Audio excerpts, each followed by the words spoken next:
Boa noite, pessoal. Boa noite, sejam muito bem-vindos. Que bom contar com vocês aqui com a gente, viu?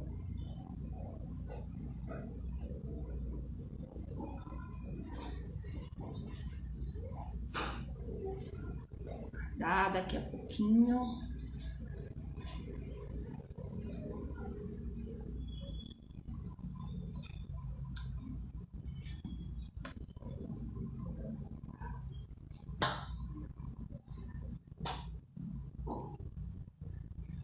Vocês conseguem me ouvir, pessoal? Janaide disse que estava sem som. Estão conseguindo me ouvir?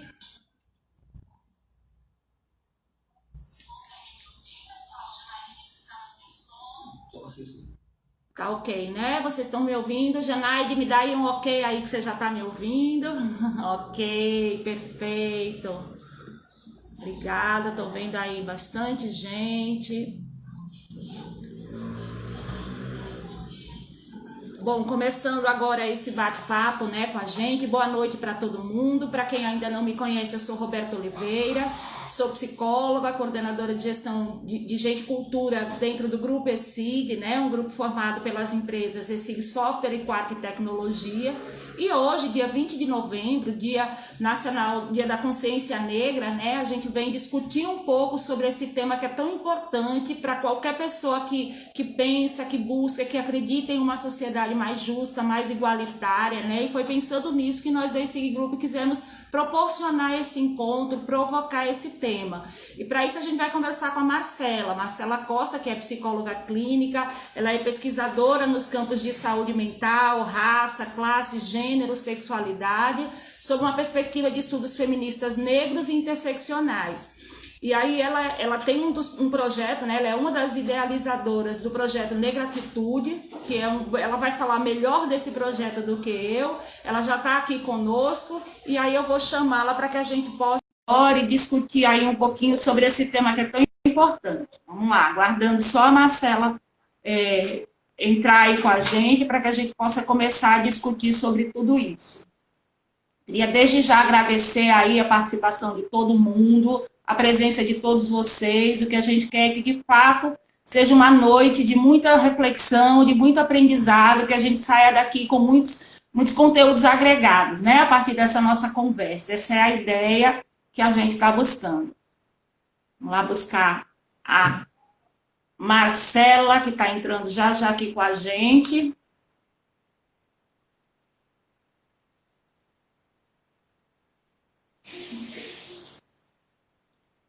Vamos lá. Aguardar só um minutinho e aí a Marcela vai começar com a gente, tá bom?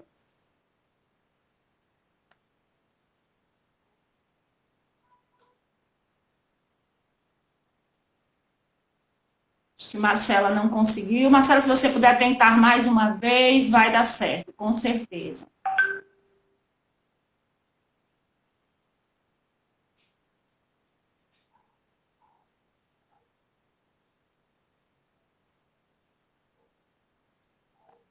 Tenta novamente, Marcela. Ela até chegou para mim. Eu aprovei, tá, a tua solicitação. Ela está colocando aqui que a solicitação não chegou, mas a gente testou mais cedo, vai dar tudo certo.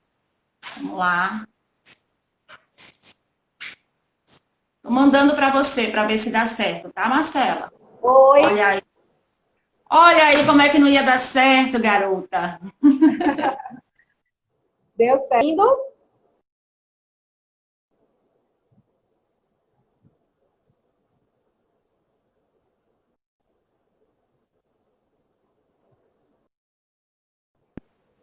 Marcela? Oi, tá me ouvindo?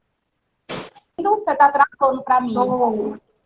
Está travando um pouquinho, eu estou ouvindo com tranquilidade, tá bom? Ela travou um pouquinho de fato, mas acho que vai dar certo. Pronto, agora eu estou ouvindo você. Ai, que bom, que bom. Estava conversando um pouquinho antes com o pessoal sobre a importância da data de hoje, né?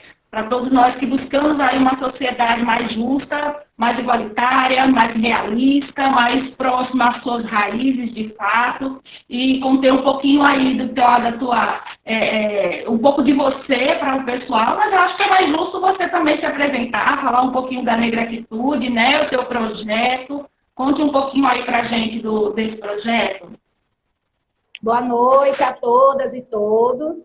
Eu sou Marcela Costa, né, como o Roberto apresentou, sou psicóloga. E eu e Ricarla, né, que é outra psicóloga também, está comigo, outra psicóloga preta, nesse projeto Negra Atitude. É um projeto que a gente pensou, né, como um coletivo de mulheres negras, justamente para que a gente juntas pudessem buscar estratégias de enfrentamento, né, do racismo. E aí, a partir disso, com intervenções acadêmicas, formação, mas também com intervenções terapêuticas, né? A partir dos grupos, de reunião do compartilhamento, de vivências, né? De angústias, mas também de superações, né? E esse projeto estava tudo encaminhado, aí veio a pandemia e a gente ficou no Instagram. E a partir agora, do dia 28 de novembro, a gente vai ter a nossa primeira roda de mulheres, que a gente vai conversar, né? Fazer um bate-papo também sobre a construção estética da mulher negra, né, na sociedade. Então, assim, é um projeto que a gente está encabeçando aí para juntar e movimentar mesmo a questão da mulher negra, né, essa reafirmação, a questão da estima e da luta, né, do enfrentamento ao racismo. Muito bom.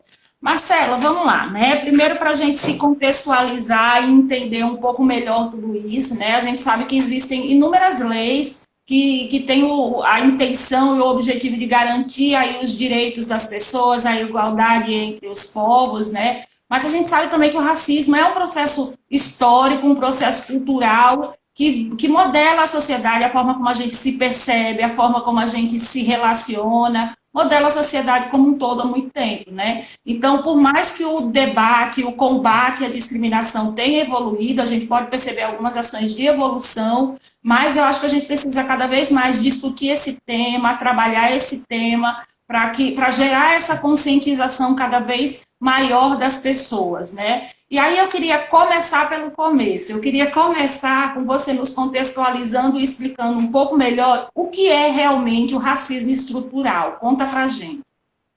Pronto. Como você falou, né, o processo histórico, né? O nosso racismo, ele vem de um processo histórico. Nossa sociedade, ela foi construída, né, a partir do racismo. Por quê?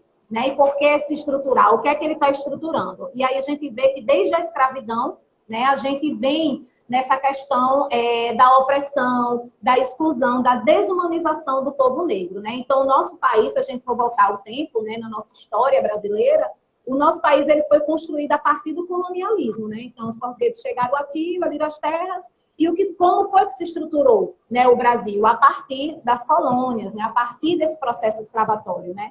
Então, o racismo estrutural, né? E aí trago o Silvio Almeida, que ele tem um livro, né? O que é racismo estrutural? É justamente isso que você falou. Ele modela todos os modos de ser, agir, de se perceber, de perceber o outro, né, na sociedade. E como ele se estrutura? Em todas as instituições e esferas sociais. Então, dentro da economia, dentro da política, dentro da justiça, né, no contexto jurídico, social entre as pessoas e também no subjetivo, né? Porque ele produz essa subjetividade. Então, desde a questão do imaginário social que a gente tem, né, do que é ser negro, né, até a questão subjetiva do próprio negro, né, da pessoa negra, que ela vai sendo construída dentro da sociedade, onde ela é vista como o outro, né? Ela não é vista como uma referência, ela é vista como o outro, né? Ela é vista também dentro de um processo de desumanização, de extermínio, de violência, de preconceito, de discriminação. Então, esses processos subjetivos vai moldar a sociedade e toda a relação das pessoas umas com as outras e também da pessoa com as instituições e com as instituições maiores, né, numa macroestrutura, pensando assim, para a sociedade. Então, o nosso processo, ele é histórico e o nosso racismo, ele é muito mais difícil, né, de se ver e de assumir, porque ele vai estruturando todo o modelo social, né? É diferente, um exemplo, né, da questão dos Estados Unidos, que tem uma lei, né, que era a lei lá da questão da segregação racial. E aqui no Brasil a gente não tinha, né, não tem hoje uma segregação juridicamente legitimada pela justiça. Porém, né, nós sabemos que ferramentas, mecanismos dentro da justiça, da questão econômica, da questão política, ela vai sendo moldada a partir de um padrão hegemônico social, que é o homem branco, né, rico, que está nos espaços de poder e decisão. E aí, desde o processo, né, de uma libertação dos escravos, né, quando houve uma abolição, né, da escravidão no Brasil, que as pessoas negras elas foram colocadas no lugar de vulnerabilidade, de marginalidade. E aí a gente vê também instrumentos jurídicos, né, que tinham na época lei da vadiagem, né, a criminalização da capoeira, a questão dos negros não poderem estudar, né, então era proibido de frequentar a escola. Então, todo esse processo histórico, ele vem sendo refletido e trazendo consciência para esse grupo, né, social, a população negra, que hoje, né, desemboca em toda a desigualdade social que a gente percebe e vê, né, na nossa sociedade. Me conta uma coisa, esse processo de estruturação, né, do racismo, como é que ele se estabelece, né? Por que canais ele entra? Como é que se estabelece na sociedade? Como se retroalimenta esse processo de racismo estrutural? Pronto.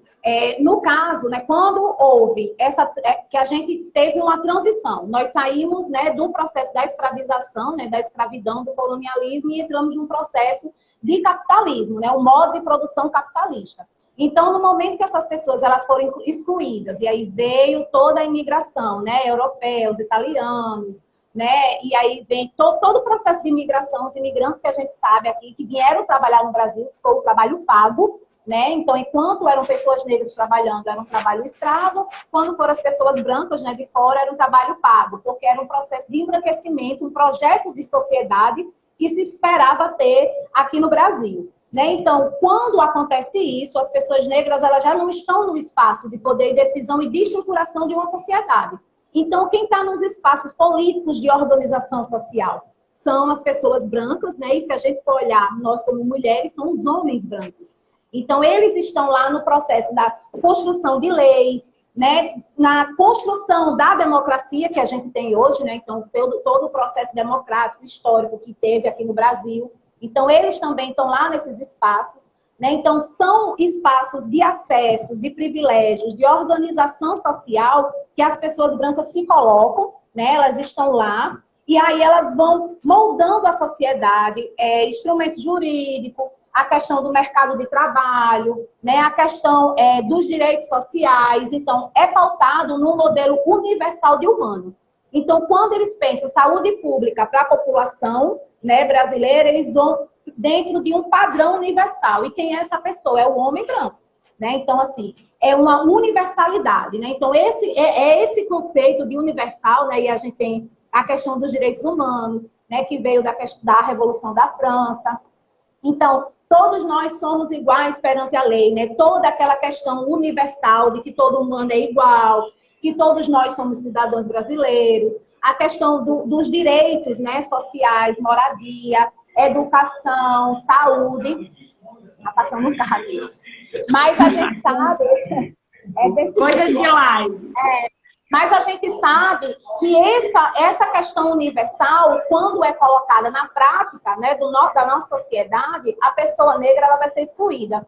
Então, se a gente é excluído dos processos de escolarização, acesso à educação universitária, né, se nós somos colocados à margem da sociedade, porque se a gente for olhar como se estrutura, né, a organização social de moradia, as pessoas negras elas estão à margem, estão na periferia, não estão mais no centro. Né? No centro são outros grupos raciais, né, que são as pessoas brancas. Então, assim, quando a gente vai perceber todo esse processo, né, e aí ele vai se estruturando, a gente vai vendo que são formas, mecanismos utilizados e as pessoas brancas, elas partem desse lugar de privilégio e de ocupação desses espaços.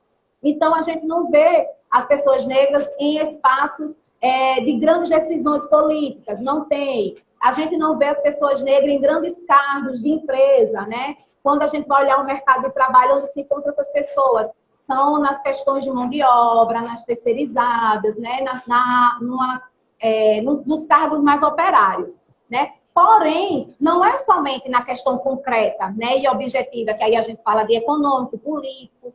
Também existe uma ferramenta principal para que o racismo ele se estruture, ele permaneça até hoje e seja negado, né, que é a ferramenta ideológica. Então, esse imaginário que é construído na sociedade do que é ser negro, né? Então, é colocado pra gente, todo negro é bandido, então quando a gente encontra uma pessoa negra na rua, a gente já fica assustada. É colocado que é feio, né? Por quê? São colocados nas mídias, signos, símbolos, de uma forma que a gente vai construindo, né? Nosso psique, a gente vai construindo a nossa consciência a partir das relações sociais. Então, o que é que se apresenta para mim? A questão de uma supremacia branca, a questão do pessoas de poder são os brancos, onde estão na mídia, né, os artistas, quem são as modelos, são as brancas. Então, é colocado para a gente o tempo inteiro, né, esse padrão universal da pessoa branca, do belo, do inteligente, né, da liderança. E aí a gente vai criando esse imaginário social e também vai reproduzindo na sociedade. Então, Clóvis Moura, ele traz que o racismo ele é um instrumento ideológico de dominação. Então, ele é preciso que essa ideia ela fique no imaginário social dessa construção de negritude, e aí as pessoas negras elas vão ser desumanizadas e elas não vão ter essa construção da sua subjetividade, do que eu sou, porque eu me construo a partir do outro. Mas esse outro que me apresenta é branco, então não tem nada a ver comigo. Então, eu entro no processo de negação, né? Então, dentro desse processo de negação, que a gente vai construindo essa ideologia de uma supremacia branca, essa falsa ideia, né? E é falsa porque não existe uma superioridade, porém, concretamente, essas coisas elas são apresentadas para a gente e a gente vai reproduzindo, né? Então, por isso que durante muito tempo o racismo ele vem se estruturando, vem se colocando e vai sendo reproduzido entre as pessoas, né? E aí o racismo ele pode ser interpessoal, né? De um para outro, essa ação individualizada. Mas essa ação individualizada desse preconceito, ele já vem dentro de um processo muito maior, né? Que é o processo realmente estrutural, tanto na questão concretas, como na subjetiva, nos simbólicos. Então, tudo que for representado na negritude, para a gente é visto como maldito, né? Então, tanto os símbolos, como a questão dos turbantes, a questão da religião, da cultura, a questão das histórias, né? Tudo isso é colocado de uma forma de apagamento, para que essa cultura negra ela seja apagada, né? Porque quando se um povo não tem história, esse povo não existe, né? Então, essa história ela é apagada para se criar uma nova história, um novo ideário do que é ser negro no Brasil, né? Então, por isso que dentro desse movimento, né? Essa redescoberta, né? Do que é da sua negritude, do que é ser negro, faz com que a gente saia desse processo de alienação, né? E a gente se perceba como pessoa negra, né? Dentro da sociedade para poder lutar. Mas aí o professor Davidson Faustino, depois quem quiser pesquisar na internet, ele é excelente, ele estuda muito Fanon, né? Franz Fanon, que foi um psiquiatra, né? Dentro da questão da saúde mental e ele lutava contra o racismo. Então, assim, Davidson Faustino, ele trouxe uma aula que a parte mais cruel do racismo é a desumanização do outro. Então, além desse concreto, que ele extermina concretamente, essa morte concreta, né, do extermínio da juventude negra, que a gente vê a cada 23 minutos o jovem negro é assassinado, existe uma morte simbólica. E essa morte, essa desumanização, ela vai matando todos os dias, né, a população de forma simbólica, né, que também é causadora de muito sofrimento. É uma sutileza, né, Marcelo?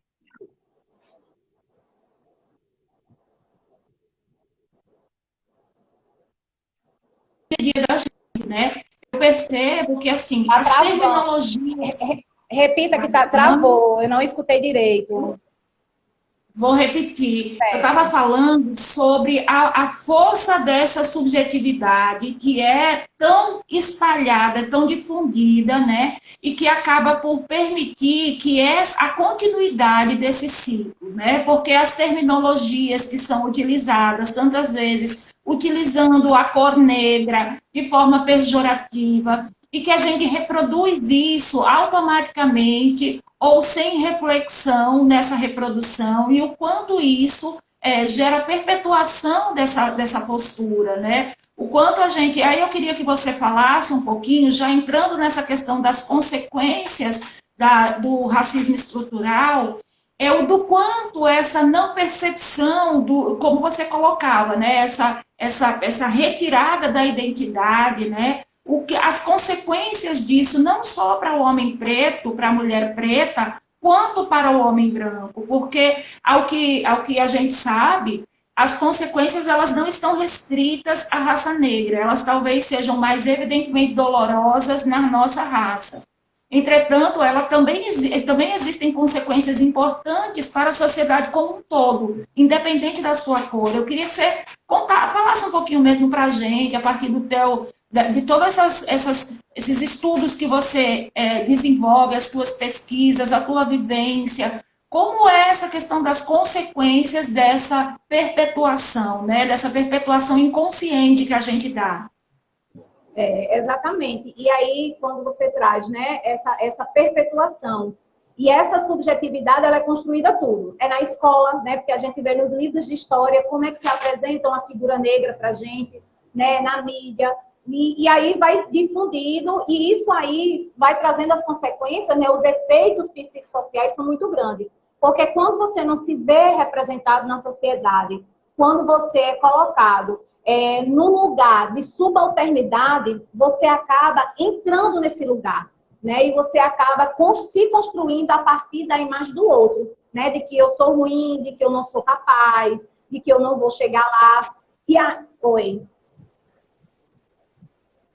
Não, eu dizia que a gente acaba aceitando essa negatividade, né? A gente acaba se apropriando disso e é como você diz, né? Gera essa sensação e esse sentimento de incapacidade que é absolutamente real. Exatamente. E aí essa construção, né? Esses efeitos dessa construção da subjetividade, ela vai desde a infância, né? Quando uma criança ela está na escola e ela não é vista e ela sofre bullying porque diz que o cabelo dela é duro, né? Porque ela não pode ser tal princesa porque ela é preta, né? Então, assim, vai desde pequeno você sendo construído nessas microviolências, né? A gente diz micro porque está ali em lugares individuais e tal, mas que são violências devastadoras. E aí você vai sendo construído nesse processo, né? E traz o que Fanon chama do eu alienado, né? Que é quando eu me nego como pessoa também. E eu preciso me aproximar desse branco que diz que para eu estar no espaço dele, eu tenho que ser como ele, né? Mas eu nunca vou chegar a ser branco. Então, eu fico em um lugar do não ser, um lugar, né, desse não eu, né? E isso vai trazendo consequências na questão da identidade, né? A gente tem a doutora Jeane Tavares, que também é psicóloga, ela faz pesquisa sobre saúde mental da população negra, e aí ela vem trazendo dados sobre a questão da depressão, a questão da ansiedade, né? E a questão também de outros transtornos, como diz que você tem complexo de inferioridade. Mas o que seria esse complexo de inferioridade quando eu estou nos espaços e as pessoas sempre me verem como inferior, né? Sim. Então, tem essa consequência, né, na vida das pessoas negras. Fanon, quando ele se percebeu negro, né, quando ele chegou na França e teve aquele choque que foi um ato racista com ele, quando ele sofreu o racismo na pele, né? Ele chegou e disse, é como se fosse uma amputação. É como se cada momento a gente perdesse um pedaço nosso. Então, quando você está na rua que te acusam de ser preto, né? De chegar assim, você é preta, né? Porque quando a gente está em casa e é uma família negra, você não se percebe negro porque você está ali com seus iguais.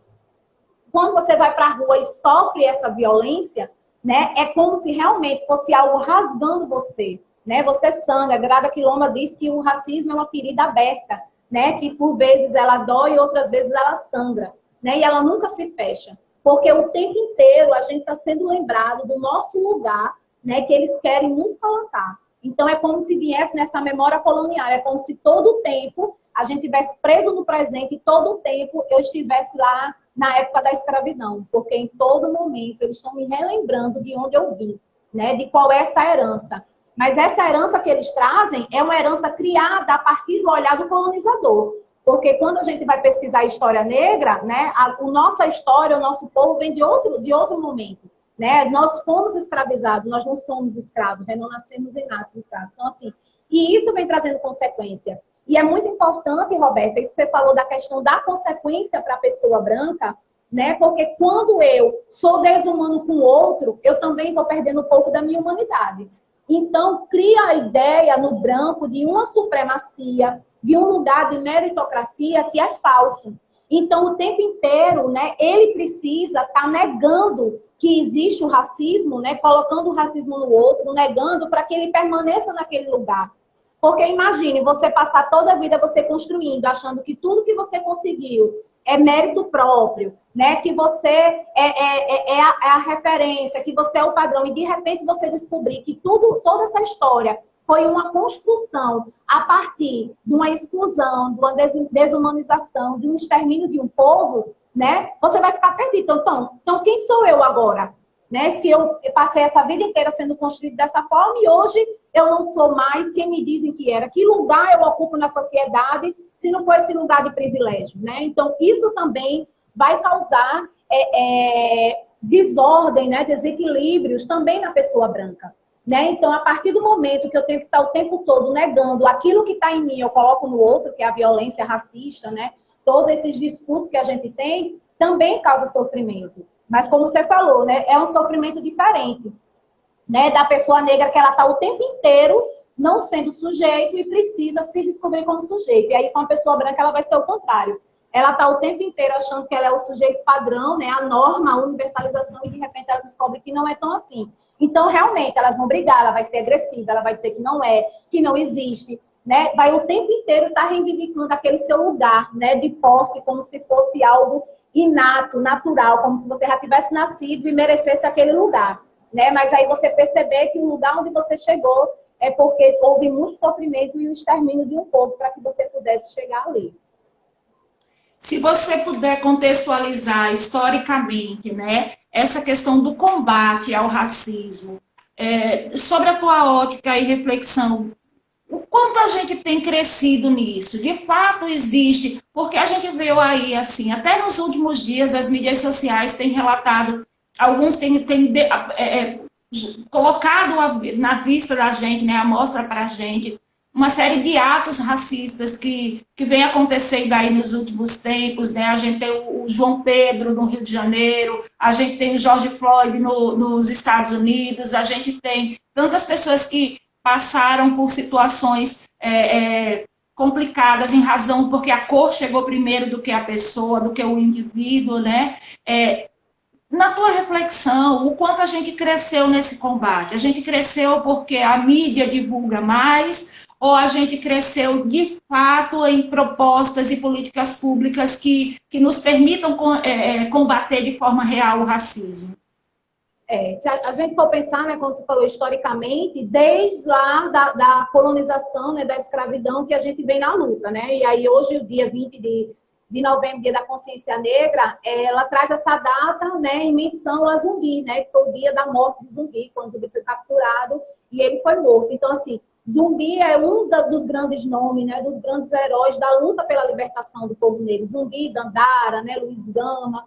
E aí, quando a gente vem nesse processo, né, a gente imaginar que no Brasil tinha um projeto de embranquecimento, onde até 2012, estamos em 2020, até 2012, a ideia era que o Brasil fosse todo branco, né? E aí a gente vê que hoje estamos em 2020 e a proporção, mais de 50%, né, da população se reconhece como negra, a gente vê a luta e a resistência desse povo para não se apagar e não ser exterminado, né? E aí a gente tem grandes nomes também, o Movimento Negro, né, Movimento Nacional Negro, que é com Lélia Gonzalez, né, que é também um nome de referência. Hoje a gente tem Benedita da Silva, né, que ainda está entre nós, e ela também participou do MNU.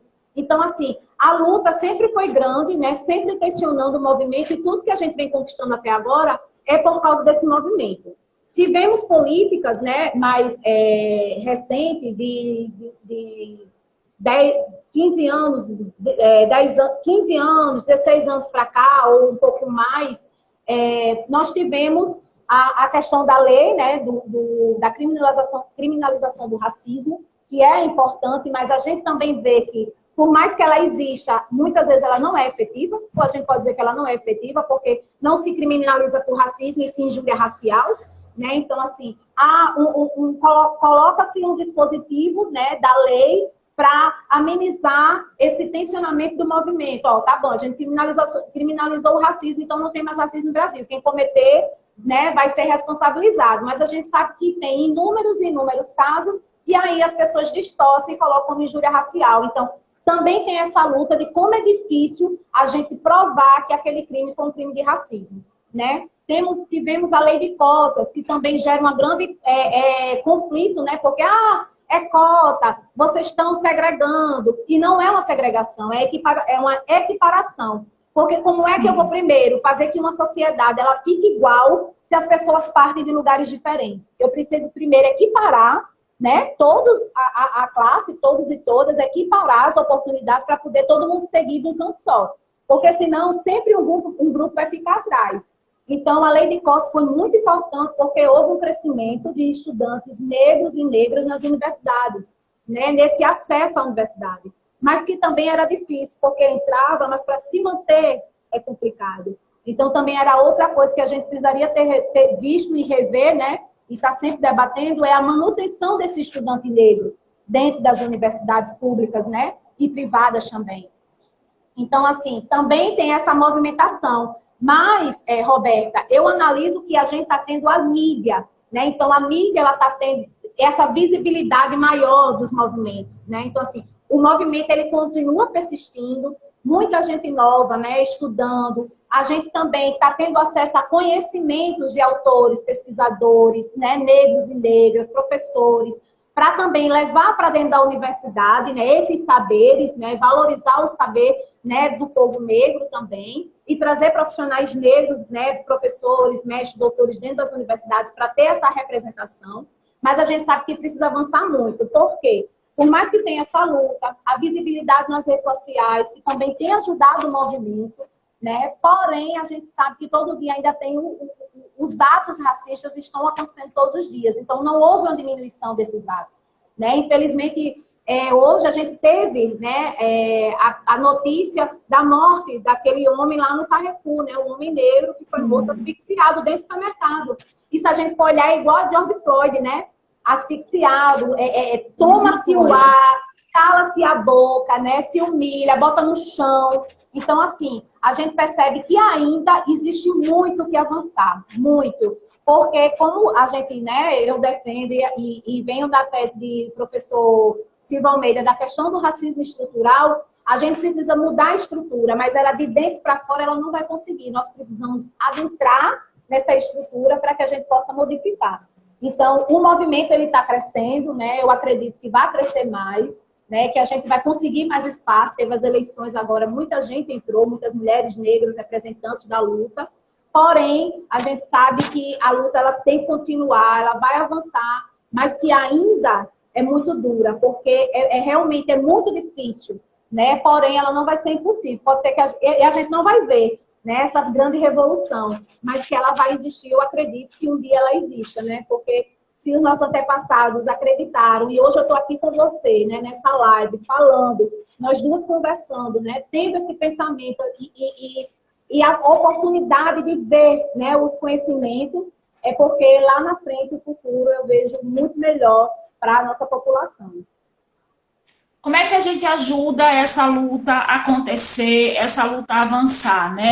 Como eu, indivíduo, posso, tanto eu como indivíduo negra, né? Como eu posso fazer para fazer com que essa luta ela cresça cada vez mais, para que tenhamos mais representatividade, para que consigamos entrar mais na estrutura de poder, como você colocou antes, né? Como que a gente pode fazer para fortalecer esse combate ao racismo, né?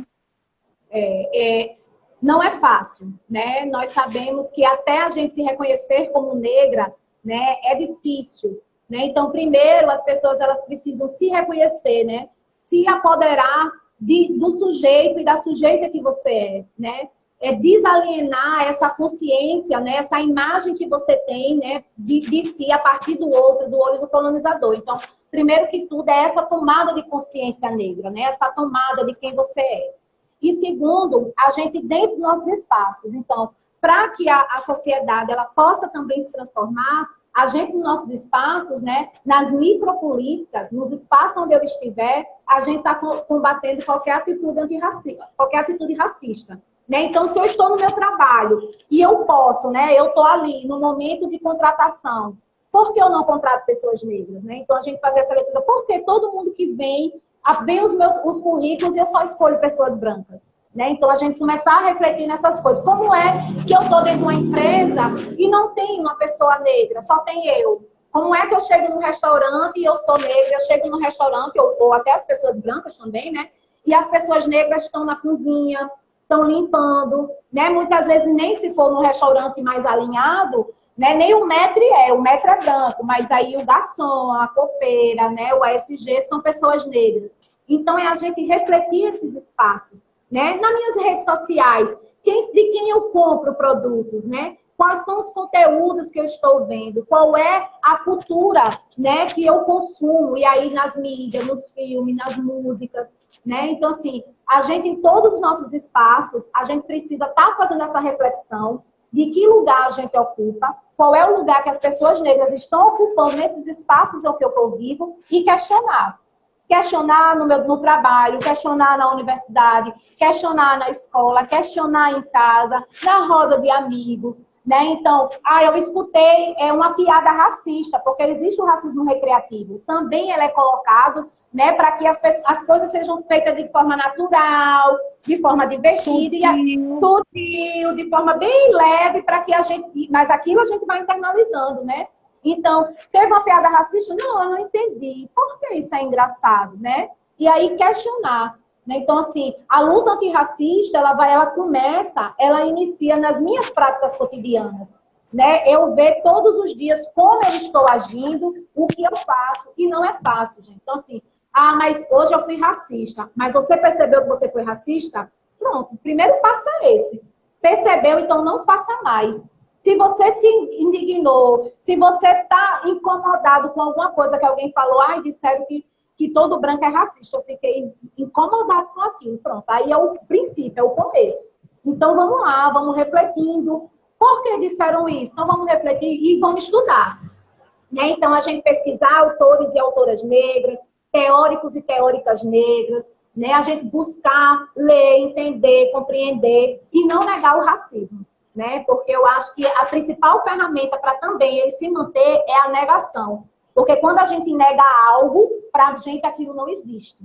Né? E a gente não pode mais fechar os olhos e imaginar que a gente vive num mito de democracia racial, onde todo mundo é igual, que a gente sabe que não é. Né? Somos diferentes, produzimos subjetividades diferentes, né? Porém a gente sabe que tem algumas pessoas que vão estar sofrendo mais opressões, violências, e a gente precisa estar aliado, né, nessa luta. E aí, nas horas das eleições, em quem eu voto, né, qual é o projeto político e econômico de sociedade que eu busco, que eu quero, né, que sociedade eu quero para mim, né, qual é a relação com as pessoas que eu quero para mim na sociedade. Então, eu acho que isso também são passos da gente rever, né, e resgatar as histórias para que elas não se repitam e não se reproduzam. Até para a gente provocar essa reflexão, né, em todos nós, assim. É correto a gente afirmar que todos somos racistas? Olha, Roberta, sim, porque assim, se eu acredito que o racismo é estrutural, né, a gente parte, né, de uma construção racista. Então, até que eu pare, reflita, veja que o racismo existe e eu não reproduza mais ele, eu estou sendo racista, de alguma forma. Eu posso ser de forma direta, então é aquela pessoa que xinga, é aquela pessoa que realmente não contrata, é aquela pessoa que realmente diz que todo negro é bandido, é aquelas pessoas que querem manter de forma consciente essa estrutura, porque de alguma forma eu me privilegio, né, nessa sociedade, como também naquelas pessoas que tá reproduzindo sem nunca refletir, né, como você falou. Poxa, porque eu, Marcela, já tive atitudes racistas, né? Eu não vou dizer que uma pessoa, porque a pessoa negra é racista. Ela não vai ser racista porque quando a gente vai colocar a questão do racismo, nessa relação de poder, ela está num lugar de subalternidade. Porque por mais que ela reproduza, ela também é uma pessoa que sofre a violência racista. Então, ela não vai estar no lugar de superioridade, de poder, de decisão, ela não vai estar nesses espaços. Então, o que a pessoa negra ela vai fazer? Ela vai reproduzir as atitudes racistas, né? Então, assim, até eu me descobrir negra, até eu refletir e ir nessa questão, né, da luta antirracista, eu também já reproduzi em algum momento na minha vida, né? Quando eu me negava ser negra, quando eu escutava uma piada racista e nunca questionei, eu até reproduzi e fazia a mesma piada. Quando realmente eu achava que todo rapaz que viesse passando perto de mim, que fosse negro, iria me assaltar, né? Então, assim, nós também reproduzimos, né? Reproduzimos porque a gente vive nessa estrutura e a gente é construído dentro dela, né? Porém, o racismo, ele fala de relação de poder. Então, o negro, ele não é um racista, mas ele é reprodutor. E a estrutura racista, ela precisa dessas pessoas para estar legitimando, dizendo, ó, não existe racismo, ou, ó, tá vendo? Quem são racistas são vocês, não somos nós, né? E aí, trazendo um exemplo disso, a questão LGBT, né? Então, assim, quem nunca fez piada homofóbica? Então, hoje, eu fico refletindo nas minhas práticas, o xingamento, né? Às vezes, como é que a gente vai xingar um homem? Né? Então, levando ele à questão da sexualidade. Então, isso a gente precisa estar muito atento, né? Porque essas coisas, a questão da reprodução do machismo também, né? Nós mulheres não somos machistas, mas a gente reproduz. Então, a gente precisa também estar muito atento a isso, né? Então, sim, a gente precisa estar o tempo todo atento, porque senão a gente vai reproduzir sempre essa estrutura racista, porque a gente é construído dentro dela. Eu posso não ter uma ideologia racista, eu posso não reproduzir voluntariamente uma ideologia racista, porém eu posso ter atitudes racistas em razão da estrutura em que eu fui formada, não é isso? Exatamente isso. Vou reproduzir porque... E aí é o que a gente fala, né? Os conscientes e os não conscientes, né? O inconsciente é quando eu reproduzo sem refletir, mas é porque ali, para mim, é naturalizado, né? É justamente essa questão, é a naturalização, né, desse conceito, a naturalização do racismo, onde a gente está, e muitas vezes a gente não vê, né? Diz, não, eu não sou racista, né? Eu até tenho uma amiga negra, né? Não, eu não sou racista. A moça que toma conta do meu filho, ela é negra. Né? Meu filho é criado por uma babá negra, né? Mas aí quando a gente vai olhar, esses modelos reproduzem o imaginário social do que é ser negro, né? É sempre a pessoa que está no lugar da empregada doméstica, é sempre a pessoa que está no lugar mulher, no lugar de objetificação, né? Que é corpo, é a sensualidade. Então, é justamente isso. Tem uma pergunta aqui do Eiden, que ele fala assim, ele pergunta se, ele contextualiza, né, que houve uma empresa que fez um processo seletivo para cargos que só eram para negros, né? Se isso pode ser considerado um tipo de racismo, né? O que você acha sobre isso? Não, não é, porque quando essa empresa ela fez, né, o processo seletivo para trainee e ela colocou somente para pessoas negras, isso é uma forma de equiparação, né? Porque se a gente for olhar quantas vagas de trainee é colocado e nenhuma pessoa negra é contratada para isso, né? Então, assim, as pessoas brancas, elas sempre vão estar nos espaços dentro das empresas, nos espaços de direção, né? Nas direções executivas, nas coordenações. Então, isso que essa empresa fez é um exemplo de equiparação, né? Que está ali, que é a mesma coisa da questão cultural, não é isso? Uma dívida cultural, histórica, que ela viu, ela percebeu que, não, eu contrato um negro, mas eu só contrato pessoas negras para limpeza, para vendas, para o caixa, e eu não tenho no meu corpo de trainee executivo ninguém negro. Então, hoje eu vou fazer um processo seletivo para inserir essas pessoas dentro da empresa em cargos executivos, né? Então, não é racismo, porque não tem essa relação de poder. As pessoas brancas, elas vão continuar ocupando os espaços executivos, né? Apenas houve esse processo seletivo para que as pessoas negras também tivessem essa oportunidade, né? Me conta uma coisa, hoje dia da consciência negra, né? Qual é a importância dessa data? O que significa essa data para a gente? As pessoas, pelo menos, né, eu lembro quando a gente está na escola, se fala muito do 13 de maio, né? O dia da abolição. Mas esse dia, ele não é um dia comemorado para a gente, né, para o povo negro, porque nós assinaram a Lei Áurea, né, justamente por uma pressão econômica. Porque se dependesse do Brasil... Acho que é o último país, né? O último a acabar com... Exatamente, o último. Porque se não se dependesse da sociedade daquela época, nós até hoje estaríamos no processo colonial brasileiro, né? Então, assim, o dia é o dia 20, né? Que é o dia da morte de Zumbi, um dos líderes do movimento, né, de libertação das pessoas negras, da escravidão. E esse dia é importante porque consciência negra, né, representa uma construção de uma negritude, que antes, a negritude, antes não, até hoje, é vista como ruim, mas aí o que é que a gente faz? Quando a gente toma essa consciência, a gente ressignifica. Então, essa negritude, para mim, não é ruim. Essa negritude é minha identidade. Né? Então, assim, esse dia de consciência negra é um dia de construção, de reafirmação de uma identidade negra, de reaviver, né? De reafirmar a história dos povos, história, cultura, né? Dança, retomar a nossa humanidade, né? Então, a gente se reafirmar como sujeitos humanos na sociedade e também um dia de celebração e reflexão da luta, né? Para que a gente nunca esqueça de toda a luta do povo negro, para que a gente estivesse aqui hoje e para que a gente possa continuar com essa luta, né? Então, a gente saudar os nossos antigos, né? Para que a gente consiga lutar para um mundo melhor para os que vão vir. Né? Então, assim, a consciência negra, aí tem muita discussão, né? As pessoas dizem, então tem agora a consciência branca, a consciência vermelha, então agora a gente tem que... tudo é consciência humana. Seria consciência humana se a pessoa negra fosse vista como humana na sociedade, né? Mas não existe isso, porque quando a gente coloca humano, a gente mais uma vez universaliza e a gente vê que essa universalidade é um padrão de homem branco, cis, hétero, né? Da elite. Então, a gente precisa entender que quando a gente fala de consciência negra, é justamente essa construção de uma identidade, né? Uma identidade humana nossa, da negritude, de que a gente possa resgatar as nossas histórias, a nossa cultura, a nossa origem, reafirmar o nosso lugar político e social dentro da sociedade e lutar, né, por uma sociedade realmente antirracista. Então, a consciência negra ela tem esse papel de celebração e esse papel de reflexão também da luta. Você consegue, rapidamente, a gente já vai caminhando aí para encerrar nosso bate-papo.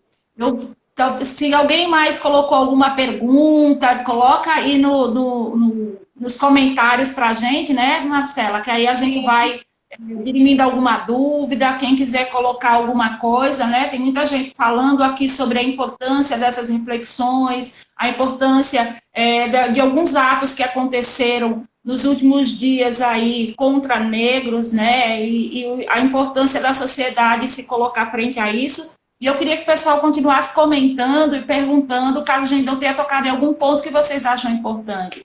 Mas eu queria muito, Marcela, que você contextualizasse a gente no Rio Grande do Norte, né? Como é que o Nordeste está frente à luta e o combate ao racismo? A gente tem, né? O Zumbi, ele é de Alagoas, né? Nascido, né? Lá, um dos líderes, né? Do Quilombo dos Palmares. A gente vem dentro do Nordeste de uma luta muito grande, né? Tem muita gente negra dentro das lideranças, né? Dentro dos movimentos negros que está sendo representada. Porém, a gente sabe, né, e eu vou trazer o contexto de Natal, que Natal ainda precisa caminhar muito para uma luta antirracista, né? Se a gente for olhar como a nossa sociedade, como a nossa cidade, ela se organiza, né, as pessoas negras, elas também estão nas periferias, né? Então, as pessoas não estão no centro. E o acesso a esses espaços é muito difícil, né? Lembrei hoje do shopping, quando os jovens negros estavam fazendo um rolezinho, né, andando e tal, e que existe uma divisão. Se a gente for no shopping aqui de Natal, a gente consegue ver uma divisão claramente, né? Assim, e claramente no sentido de embranquecer, né? Tem um piso do shopping que as pessoas negras, populares não vão, porque é tudo espaço mais de elite, são restaurantes caros, né? É um teatro caro, então assim, a gente não ocupa esses espaços. Né? Então, nós não temos uma segregação aqui em Natal de lei, né? Que você não pode ir em tal espaço. Porém, essa segregação ela é simbólica, né? Quando a gente vê que a população negra sempre vai estar nas periferias. Né? Então, assim, quando a gente não tem uma estrutura de saúde boa, né, pública e de qualidade, quem vai sofrer é a população negra. Houve uma reestruturação dos ônibus. Quem vai sofrer é a população da periferia, que em sua maioria é negra. Porque para ela chegar em outros espaços, ela vai ter que pegar mais ônibus, ela vai gastar mais. E a gente sabe que a passagem ela é cara, né, para a classe trabalhadora. Então, assim, se a gente for fazer uma análise de uma sociedade, né, de uma cidade antirracista, Natal ela tem muito que avançar ainda. Nós tivemos agora, né, tem um projeto de lei que os estabelecimentos vai ter que colocar, né, a lei do racismo, que criminaliza o racismo e tal, mas somente esse instrumento, ele não vai trazer esse movimento, né, antirracista, ele não vai fazer com que Natal seja uma cidade mais igualitária, né, para as pessoas negras, pobres, né, junto com as pessoas brancas e tudo. Então, assim, Natal precisa avançar muito. Tem movimentos negros, né, coletivos negros aqui, mas eu percebo que a luta ela precisa crescer mais, né? A gente percebe que os espaços de poder e decisão da nossa cidade, né, que são os espaços políticos, que a política ela é uma parte muito importante, ela é uma instituição muito importante, né, para que as lutas sociais, as lutas minoritárias, elas sejam atendidas, né? Então, assim, a gente percebe que a nossa política é uma política muito branca, né? Muito branca, muito de elite, de herança oligárquica. Então, assim, faz com que a cidade ela permaneça e ela continue nesse lugar de segregação, né? Um exemplo disso, nossa cidade, nosso estado, se a gente for olhar, o RN, é onde tinha a maior concentração de povos indígenas, né? Então, aonde a gente vê heranças indígenas? A gente sabe. Tapioca, ginga, rede, tudo isso são heranças da cultura e da história do povo indígena. Mas onde a gente reconhece isso? Na nossa vivência, na nossa cultura, né? Aqui no Rio Grande do Norte, Natal não tem isso, né? E nós temos povos quilombolas, nós temos povos indígenas, né? As aldeias e tudo, mas a gente não vê um repouso e um reconhecimento disso, né? Então, assim, Natal ela é uma cidade que precisa caminhar muito para essa questão. A gente tem aqui uma pergunta do César Rodrigues, né? Ele coloca ali, quer saber, na sua opinião, como as pessoas brancas podem ajudar a combater o racismo. No cotidiano, no seu dia a dia. É você, quando vê uma atitude racista, é você chamar atenção, recriminar, combatê-la. É você não reproduzir as estruturas racistas. É você questionar nos espaços onde você está. Por que não tem uma pessoa negra também? E se tiver, só tem uma, porque só tem uma, né? No meu trabalho, onde é que estão as pessoas negras, né? Que foi aquilo que a gente falou um pouquinho mais atrás. Então, a luta é essa, é a gente estudar, né? As pessoas brancas estudar, ler, compreender como o racismo se estrutura, né? Que aí tem a pessoa que fala do letramento racial, que é importante para que eu atue nos meus espaços, né? Tanto de lazer como nos meus espaços profissionais, eu atuo e tenho uma atitude antirracista, né? Porque não basta não ser racista, não é só eu, né? Como diz Angela Davis, não é só eu não reproduzir, mas eu preciso ser antirracista e também não aceitar, né? Que essas atitudes elas permaneçam acontecendo. É isso mesmo. A Débora citou exatamente essa frase, né? Mais acima, a Débora Miranda, ela fala exatamente isso. Não basta eu ser racista, eu preciso ser antirracista, né? E aí, uma pergunta também aqui do Wellington, vou pedir para você responder rapidamente para a gente não perder. A última live eu acabei não tendo tempo de me despedir, olha isso. Mas aí o Wellington pergunta aqui, né, de uma forma bem rápida, vindo de uma autoridade como vice-presidente, a declaração de que não existe racismo no Brasil. Você acha que essa declaração tende a agravar o racismo? Sim, porque sem entrar em imagens políticas, essa não é a nossa intenção. Mas aí a gente pega a questão da negação, né? Porque a negação, negar o racismo também é uma das formas, né, para que o racismo ele permaneça estruturado na sociedade. Né? E a questão do mito da democracia racial, que não tem racismo, a gente vive todo mundo igual, e a gente sabe que não é. Então, quando eu nego algo, eu faço com que aquilo não exista. E quando eu invisibilizo, como é que eu vou combater algo que não existe, né? Então, realmente, isso agrava a questão do racismo e faz que a estrutura ela permaneça da forma que está. E aí, também faz com que essa ideia de negação, ela também vá para o imaginário social. E as pessoas que não sofrem ou que nunca perceberam que sofreram racismo, dizem, não, realmente, eu nunca vi uma atitude racista, então realmente não tem racismo. É só o que aparece na rede social. E não é. Não é assim, né? Queria ir finalizando, queria que você deixasse aí a sua contribuição, né? Que você deixasse a sua palavra aí para a gente poder, sobre esse dia, sobre essa noite da gente. É extremamente importante, Roberta, né? Quando vem principalmente de empresas, né, privadas, que a gente vê muito esse movimento nas universidades, mas isso aí só dentro da universidade não pode, né? Tem que realmente ganhar o campo popular. E aí ir para dentro das empresas, né, para combater o racismo institucional. Então, as empresas precisam estar falando sobre isso, porque estrutura a sociedade. E também vai estruturar as relações dentro das empresas, né, entre os seus funcionários. Então, assim, é extremamente importante isso, né? A gente está falando sobre o racismo, a gente nomear o racismo, para que a gente possa buscar estratégias juntos de enfrentamento a ele, né? Então, assim, no dia de hoje, 20 de novembro, Dia da Consciência Negra, é extremamente importante a gente estar relembrando essa luta e a resistência desse povo, né? E combater e chamar as pessoas, né, para se aliar à luta negra, porque se emancipar o povo negro, né, de uma emancipação humana, todos nós vamos ser emancipados, né? Porque não adianta, enquanto eu estiver liberta, tenha uma pessoa sendo oprimida,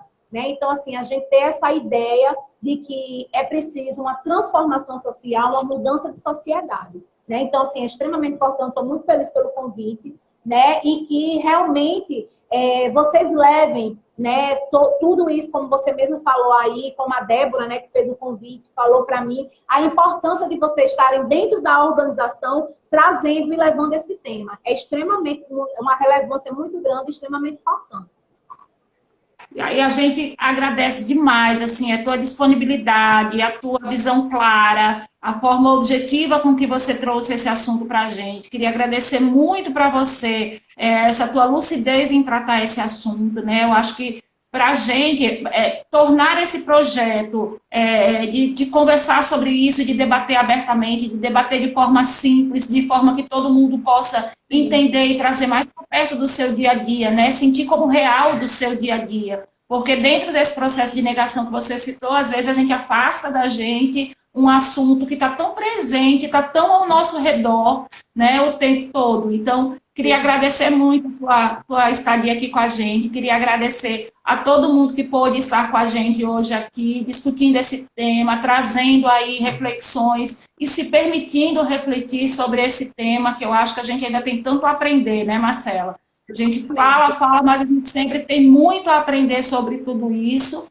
Então, que a noite de hoje tenha agregado a todas nós, a mim agregou muito, eu tenho certeza que agregou a todos que estavam aqui presentes, né? Então, em nome do ESIG Group, eu venho agradecer a você que se disponibilizou a estar conosco e a todos vocês que se disponibilizaram a participar e fazer com que essa live acontecesse. Tá bom? Exatamente. Tá bom, obrigada e boa noite a todos e todas que estavam aqui. Obrigada, Roberto, obrigada à empresa, né, a ESIG. E obrigada, Débora, também. Obrigada e boa noite. Obrigada a todos. Excelente final de semana para todos nós. Que o dia de hoje sirva de fato de reflexão e transformação, né? Que a gente não espere a transformação acontecer, mas que a gente faça essa transformação acontecer. Acho que a ideia é essa. Exatamente. Ok? Forte abraço, pessoal. Tchau.